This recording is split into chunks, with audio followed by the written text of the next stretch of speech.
दोस्तों, मैं हूं जितेश कुमार और आप सभी लोग आज थंबनेल देखकर समझ गए होंगे कि जी हाँ, हमने आज उस बिहारी की बात करनी है जिस बिहारी ने पूरे के पूरे पहाड़ को झुकाकर रख दिया। इसीलिए आप सभी लोगों ने थंबनेल के ऊपर पढ़ा भी होगा कि बिहारियों के आगे क्यों झुकता है पहाड़। तो इससे हम लोगों के मतलब क्या है? मतलब ये है कि आज हम जिस व्यक्ति, जिस बिहारी, जिस ताकत, जिस मेहनत की बातें करने जा रहे हैं वे हैं हमारे बिहार से प्रसिद्ध, बिहार से प्रसिद्ध माउंटेन मैन दशरथ मांझी। दशरथ मांझी के हम लोग जानते हैं उनको माउंटेन मैन के नाम से। जी हाँ, दशरथ मांझी वही व्यक्ति थे जिन्होंने अपने जीवन काल में पहाड़ों को भी झुका दिया था। तो हमें उससे यह चीज की सबक मिलती है, अगर बिहारी कोई भी काम ठान ले तो वह पूरा करके ही मानता है। हम लोग दशरथ मांझी के बारे में थोड़ा सा जानते हैं। दशरथ मांझी का उम्र पूरे जीवन में वो 73 साल की उम्र तक वे जीवित रहे। दशरथ मांझी का जन्म 14 जनवरी 1934, 14 जनवरी 1934 को हुआ था। उनका जन्म स्थान है गहलोर गांव, पटना, बिहार की जो राजधानी है पटना से लगभग 100 किलोमीटर पर एक बिहार की जिला है गया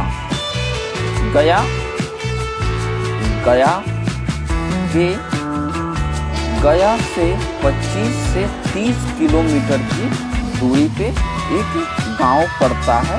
उस गांव का नाम है गहलोर।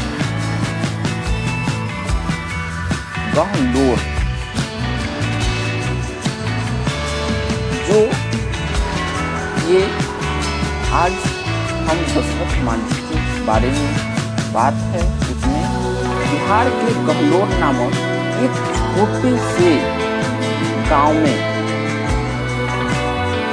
दशरथ मांझी नाम के एक व्यक्ति का जन्म होता है। वह किसी अन्य गरीब मजदूर के तरह थे, क्योंकि वे गांव का भौगोलिक, हम लोग थोड़ा सा स्ट्रक्चर जानने की कोशिश करते हैं तो भौगोलिक स्ट्रक्चर में हम लोग जो देखते हैं कि चारों ओर से पहाड़ है जी, और बीच में उनका गांव बसा हुआ था। तो हम देखते हैं कि बहुत ही सख्त उनका जो गांव था वह बहुत ही सख्त हुआ करता था। मतलब पूरा जब पहाड़ से चारों ओर से घिरा हुआ है तो वहाँ बहुत ही ज्यादा धूप हुआ करता था और पानी पीने का भी समस्या हुआ करता था। उसके बाद रोजगार के लिए उस गांव से रोज निकलकर और शहर की ओर जाना पड़ता था। तो मतलब गांव से बाहर बाजार भी जाने के लिए क्या था जी, पहाड़ चढ़ के पहाड़ पार करना पड़ता था। तो देखते हैं जब उस व्यक्ति उस भौगोलिक स्ट्रक्चर में रहता है, भौगोलिक संरचना में रहता है, तो हम देखते हैं कि वह व्यक्ति इतना सख्त हाथ है, धूप से झुलसी हुई त्वचा और सपने भरा दिल। बेशक दशरथ मांझी जी उस गांव के अंदर निवास करते थे, लेकिन उनका सपना बहुत बड़ा हुआ करता था जी, हर बिहारियों की तरह। लेकिन उनका सबसे बड़ा जो दुश्मन था वह क्या था जी? गरीबी नहीं था, यह एक पहाड़ था। उनका जो सबसे बड़ा दुश्मन पहाड़ था, क्योंकि उनको रोज उस पर से चढ़कर वहां नीचे जाना पड़ता था। यह पहाड़ उसके गांव और सभ्यता के बीच खड़ा था, क्योंकि जब रोड नहीं था तो गांव से कुछ दूरी पे ही उन दोनों का क्या था जी, वो टकराव हुआ करता था। बीमारी और निकटता अस्पताल के बीच, जब भी गांव में कोई बीमार हो जाता, गरीब और अवसरों के बीच, निराश और आशा के बीच, ये जो पहाड़ ही था ना, उस लोगों के लिए परेशानी का सबसे बड़ा सबक था। और एक दिन दशरथ मांझी जी के साथ बहुत बुरा हुआ। दशरथ मांझी जिससे सबसे ज्यादा प्यार करते थे, एक दिन वह पहाड़ ने उन्हीं को छीन लिया। उनकी पत्नी है जी, उनकी पत्नी का नाम फगुनिया देवी है। फगुनिया देवी अक्सर कहा करती थी, जब भी ये दोनों कोई बाजार जाया करते थे, तो बाजार जाते समय फगुनिया देवी कभी कभी इनसे हंसते हुए, बात करते हुए बोल देते थे कि काश कोई सड़क होती, हमें इतना चलना नहीं पड़ता। एक दिन बहुत ही ज्यादा दुखद घड़ी आई और एक दिन पहाड़ पे जाते समय संतुलन खो देती हैं फगुनिया देवी जी और एक नुकीली चट्टान से जाकर टकरा जाती हैं और नीचे गिर जाती हैं। उनकी चूड़ियां टूट जाती हैं। मतलब जब नुकीली चट्टान से गिरे तो वहां पे आवाज होता है जी। वहां दौड़कर, क्योंकि साथ में दशरथ मांझी चल रहे थे, वहां दौड़कर दशरथ मांझी उनकी सहायता करने के लिए पहुंचते हैं। उनकी आंखें भय से चौड़ी हो जाती है, क्योंकि जब वे नुकीली चट्टान पे गिरे हैं तो वहां एक डर का माहौल आ जाता है जी। दशरथ आवाज लगाते हैं, फगुनिया रुको, मैं तुम्हें अस्पताल ले जाऊंगा, कुछ होने नहीं दूंगा। लेकिन जब तक मदद करने के लिए दशरथ मांझी जी पहुंचते हैं, अस्पताल तक लेके जाते हैं। अस्पताल के बाहर ही थे, अंदर तक पहुंचे नहीं थे, जब तक बहुत देर हो चुकी थी।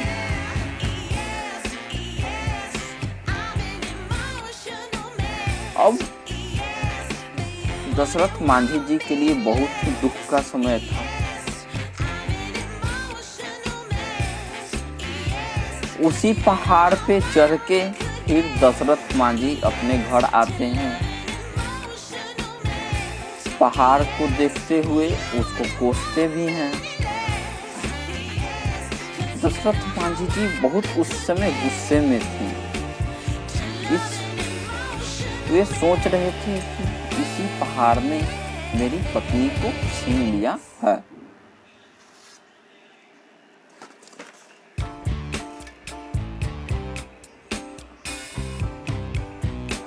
जाते हैं, घर जाते हैं, थोड़ी देर बैठते हैं, गहरी सांसें लेते हैं। गहरी सांसें लेने के बाद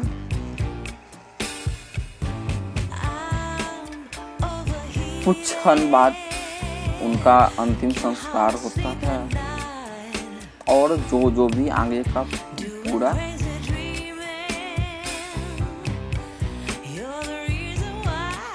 क्रियाकलाप होता है ये सब करते हैं। उसके बाद दशरथ मांझी जी को गुस्सा आ जाता है।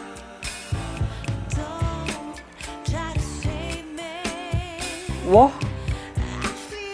हाथ में हथौड़ी और छेनी लेकर उस पहाड़ की ओर चल देते हैं।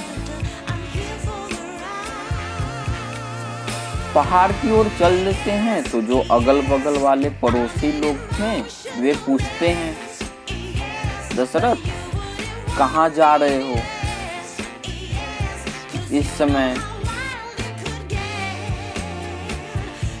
क्योंकि जब वे घर से निकल रहे थे बहुत ही ज्यादा धूप था, तो लोगों ने पूछा, दशरथ कहाँ जा रहे हो?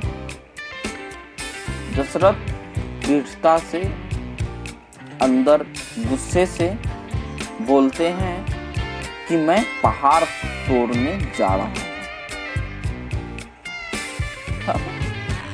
सभी लोग हंस पड़ते हैं।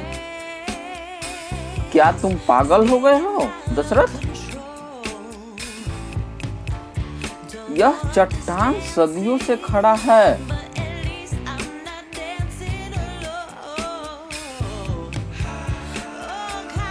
और तुम बातें कर रहे हो कि मैं पहाड़ तोड़ने जा रहा हूं। अब फिर भी दशरथ जी नहीं मानते हैं और छेनी और हथौड़ी लेकर पहाड़ की ओर जाते हैं। पहाड़ पर जाकर वहां अपना छेनी हथौड़ी से ठोकते हैं, ठोकते बहुत मतलब पूरा दिन लग गया। तो थोड़ा सा पहाड़ का टुकड़ा टूट के नीचे गिरता है। अब गांव वाले आते हैं, फिर समझाते हैं, दशरथ ऐसे नहीं होता, ये नहीं टूटेगा, ये बहुत ही मजबूत है, सख्त है और सदियों से है। दशरथ मांझी जी झल्लाकर बोलते हैं कि तुम लोग जाओ, मैं जब तक इसे तोड़ नहीं लेता जब तक मैं इसे नहीं छोड़ूंगा। 1 साल बीत जाते हैं। मांझी जी अभी भी लगे हुए थे, खोद रहे हैं, तोड़ रहे हैं उसको। लोग गांव वाले फिर जाकर उनके पिताजी को बोलते हैं कि आप जाइए और अपने बच्चे को समझाइए, आपकी बात मानेगा। उनके पिताजी आते हैं, उनको समझाते हैं कि बेटा तुम क्या कर रहे हो, 1 साल हो गया, ये तुम पागल हो गए हो क्या? चलो वापस घर चलते हैं।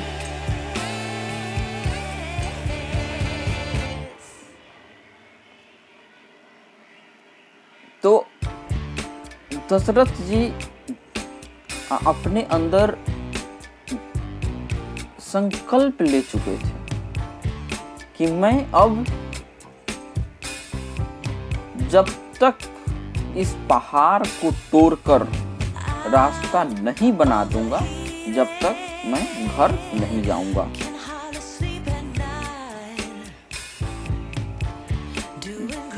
घर तो जाऊंगा, लेकिन तोड़ते रहूंगा इसको।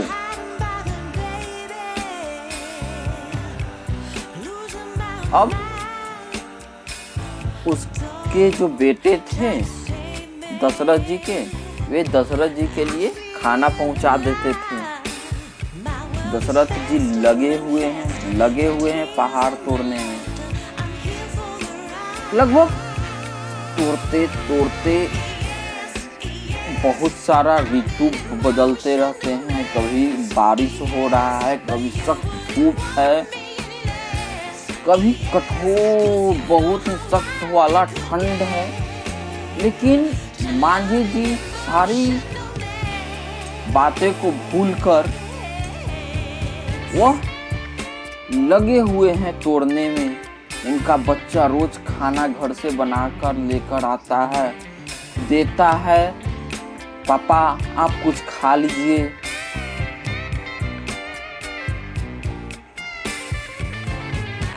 तोड़ते तोड़ते लगभग 15 साल बीत जाता है।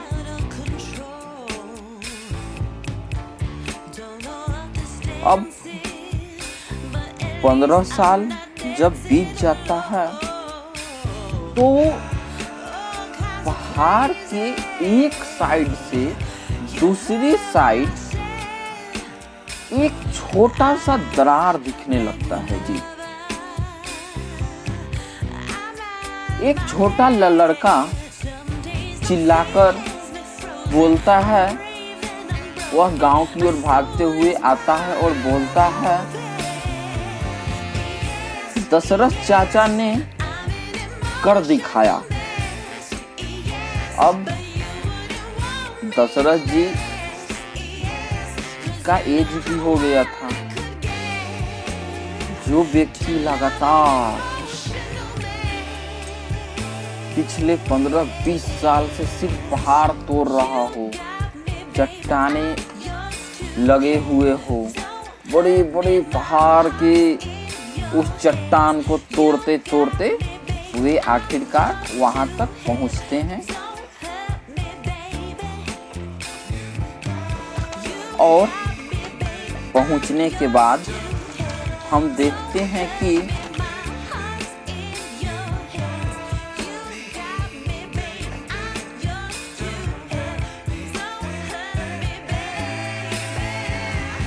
अभी जब पूरे गांव में खुशी के साथ सभी लोग झूमने लगते हैं, क्या बात है, आज जो दशरथ बाबा लोगों का जो भी गांव में रिश्ता होगा उन लोगों ने बताया कि आज दशरथ चाचा दशरथ बाबा ने वह कर दिखाया। आज दशरथ चाचा के सामने पहाड़ें भी झुकती हैं।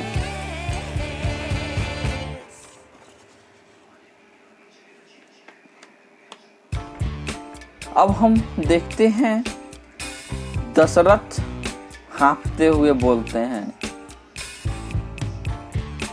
सोचिए 20 साल लगातार जो व्यक्ति पहाड़ से तोड़ रहा है, जब उनको रास्ता दिखने लगा एक साइड से दूसरी ओर, मुस्कुराकर बोलते हैं, फगुनिया आज मैंने कर दिखाया। क्या व्यक्ति हैं वे, उनकी जीवन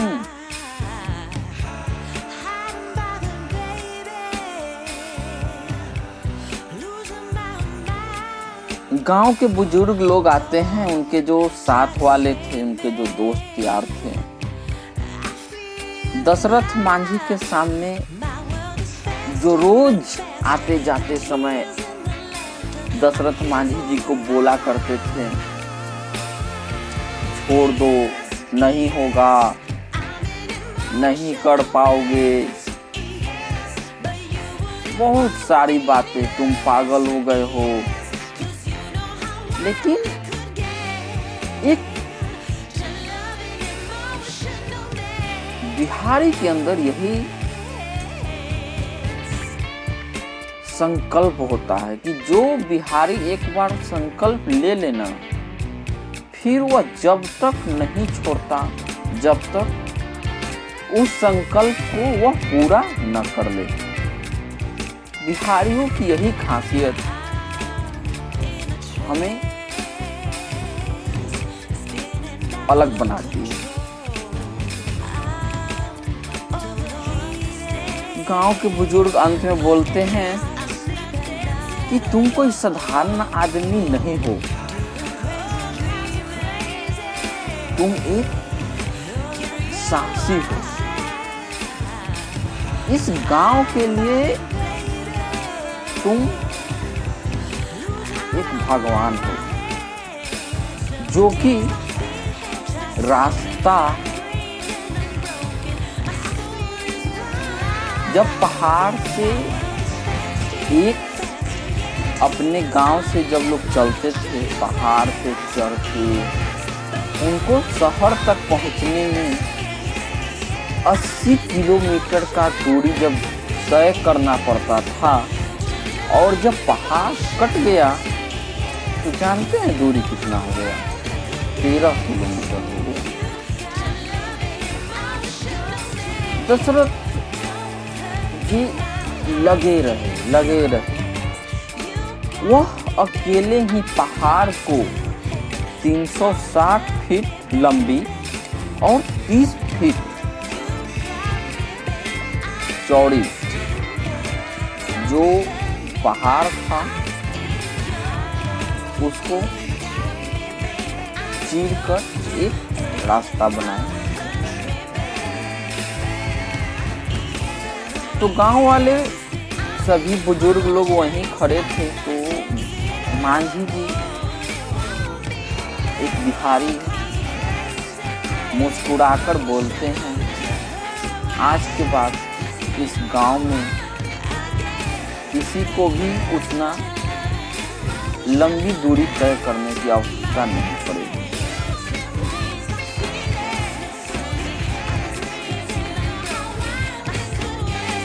दुख का समय आता है। एक बार 2007 में उनकी मृत्यु हो जाती है और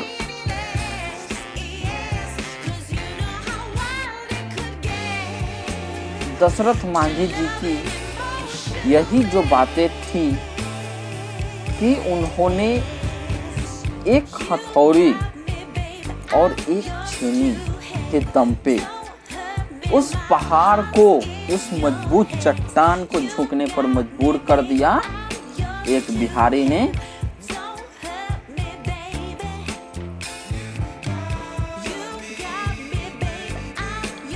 वह कर दिखाएं।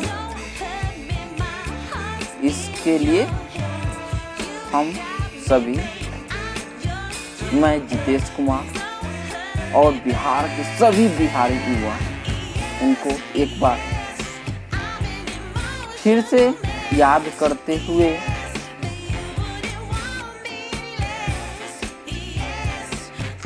एक बिहारी को, एक दूसरा बिहारी, 10 करोड़ की बिहारी, उनको अपने तहे दिल से धन्यवाद बोलती हूँ। और मैं जितेश कुमार सभी को प्रणाम बोलता हूँ। जय माँ भवानी, जय जय बिहारी। मेरा बिहार फिर से महान। धन्यवाद।